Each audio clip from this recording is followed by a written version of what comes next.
Class 12-এ পড়ি, তবুও এখনো পর্যন্ত গ্রামারের সমস্যাটা রয়ে গেল। একটা প্লাস পয়েন্ট তোমার কাছে, যে তোমার ক্লাস 12-এর সেমিস্টার 3-র গ্রামারটা টেক্সচুয়াল গ্রামার। এই টেক্সচুয়াল গ্রামার একটা প্লাস পয়েন্ট হলো তোমার আগে থেকে বাক্যর মিনিংটা জানা থাকছে। এবার কিন্তু তোমাকে কনফিউজ হতে হচ্ছে না যে বাক্যের মিনিংটা কি, আমি কিভাবে গ্রামারটা ট্রান্সফার করব, সঠিক উত্তরটা কিভাবে চুজ করব। একটু ভালো করে প্র্যাকটিস করো, টেক্সটটা ভালো করে পড়ো।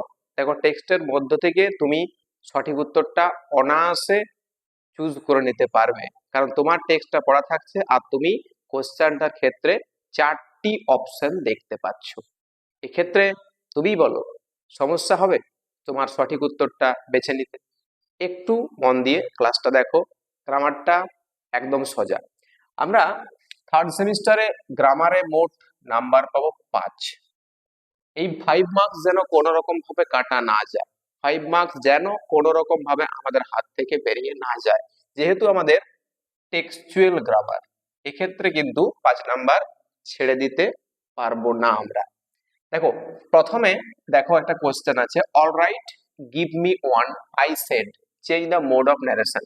বুঝতেই পারছি দ্য নাইট ট্রেন এট দেউলি থেকে এই লাইনটা নেওয়া হয়েছে। কি বলেছে দেখো, all write give me one. একটু বুঝো ভালো করে, এই অল রাইট এর মধ্যে কি কোনো রকম কোনো ভার্ব আছে? এটার মধ্যে কোনো ভার্ব নেই। তো এই অংশটার মধ্যে ভার্ব নেই যেহেতু, আমি এটা কি করব, রিপোর্টিং ভার্বের পরে আগে বসিয়ে দেব। তাহলে কি বলবো, I said, I said all right, all right. এই সেডটা আর কিভাবে থাকতে পারে? এই সেডটা থাকতে পারে স্টেটেড, STATED, সেডটা স্টেটেড থাকতে পারে। তাহলে আই সেড অল রাইট বা আই স্টেটেড অল রাইট। এবার একটা লিঙ্কার নিয়ে আসো, অ্যাড। কারণ এই বাক্যটা আমি এখানে জুড়বো, এই বাক্যটা জুড়তে গেলে আমার বাক্যটা যেহেতু একটা বাক্য হয়ে যাচ্ছে পাশে আর একটা বাক্য মানে কম্পাউন্ড সেন্টেন্স আমি জুড়ে দেবো বাক্যটাকে। এন্ড এই যে গিভ মি ওয়ান, গিভটা ভার্ব, মি ওয়ানটা হচ্ছে অবজেক্ট। ভার্ব প্লাস অবজেক্ট কোন বাক্যের গঠন? ভার্ব প্লাস অবজেক্টটা ইম্পারেটিভ সেন্টেন্সের গঠন। তো এই ক্ষেত্রে কি করতে হয়, ইম্পারেটিভ সেন্টেন্সে রিপোর্টিং ভার্বটাকে চেঞ্জ করতে হয়, রিকোয়েস্টেড, রিকোয়েস্টেড, বা তুমি লিখতে পারো আস্কড, আস্কড এটা চাওয়া ব্যক্ত করা। আস্কড লিঙ্কারটা তোমাকে টু ইউজ করতে হবে, কারণ ইম্পারেটিভ সেন্টেন্সে লিঙ্কারটা টু বসে, টু। এবার টু এর পরে মেন ভার্বের কোনো টেন্স পরিবর্তন হয় না, যেমন গিভ আছে প্রেজেন্ট ফর্মেই রাখতে হবে, টু গিভ। মিটা চেঞ্জ হবে কি, দেখো ফার্স্ট পার্সনে ছিল এটা সাবজেক্টটা, তাহলে এখানে চেঞ্জ করা যাবে না, মিটা মেই থেকে যাচ্ছে, মি ওয়ান ওয়ানেই থেকে যাচ্ছে, ব্যাস। তাহলে I said all right and requested to give me one, বা করতে পারি I said all right and asked to give me one, বা এটাও করতে পারো I stated all right and requested বা asked to give me one, ব্যাস। 1 number complete. Second question, she saw me, she smile join into a complex sentence. এটা complex সেন্টেন্সে join করতে বলেছে। কমপ্লেক্স সেন্টেন্সে জয়েন করার বৈশিষ্ট্য কি?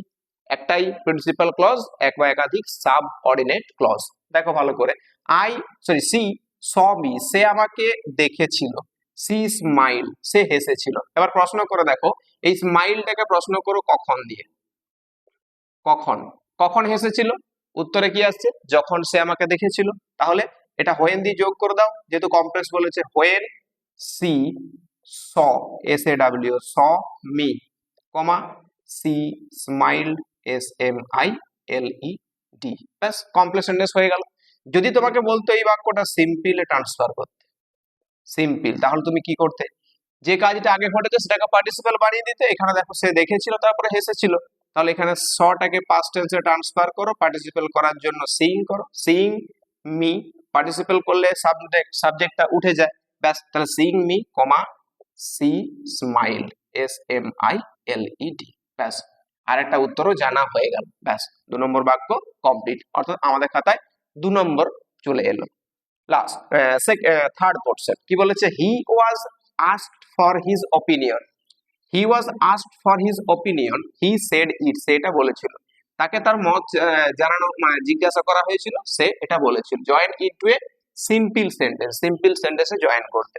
এখানে দেখো ওয়াজ আস্কড, আগে জিজ্ঞাসা করা হয়েছিল, হি সেড, সেটা বলেছিল। জিরান্ড বানিয়ে দাও, জিরান্ড মানে ভার্ব প্লাস আইএনজি, এটা ওয়াজটা একটা ফর্ম, ওয়াজটা কোন ভার্বের ফর্ম? বি, তাহলে বিইআইএনজি করো, বিং। এবারে জিরান্ডের আগে একটা প্রিপোজিশন ইউজ করতে হয়, অন বিং, তাহলে on being asked, on being asked for his opinion, opinion, comma, he said it, said it. ব্যাস 3 নাম্বার আমাদের খাতায় চলে এলো। Next number 4, I asked my father, আমি আমার বাবাকে জিজ্ঞাসা করেছিলাম about the relevance of prayer, প্রার্থনার প্রাসঙ্গিকতা সম্পর্কে। স্প্লিট ইনটু টু, স্প্লিট করতে বলেছে, স্প্লিট করা অত্যন্ত সোজা। দেখো আই আস্কড মাই ফাদার, আমি আমার বাবাকে জিজ্ঞাসা করেছিলাম about the relevance of prayer, relevance of prayer অর্থাৎ প্রার্থনার প্রাসঙ্গিকতা সম্পর্কে। এটা এভাবে তৈরি করা যে প্রার্থনার প্রাসঙ্গিকতা ছিল, দেয়ার was a relevance of prayer, prayer, there was a relevance of prayer। এটা বাক্য হলো I asked, I asked about it, about it to my father, to my father। এটা বা আরেকভাবে উত্তরটা হতে পারে I wanted to, I wanted to know about the relevance of prayer। I wanted to know, I wanted to know about the relevance of prayer। I asked my father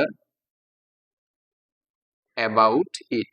আমি এটা সম্পর্কে আমার বাবাকে জিজ্ঞাসা করেছিলাম। ব্যাস 4 নাম্বার হয়ে গেল। Number 5, I was totally convinced that they reach God।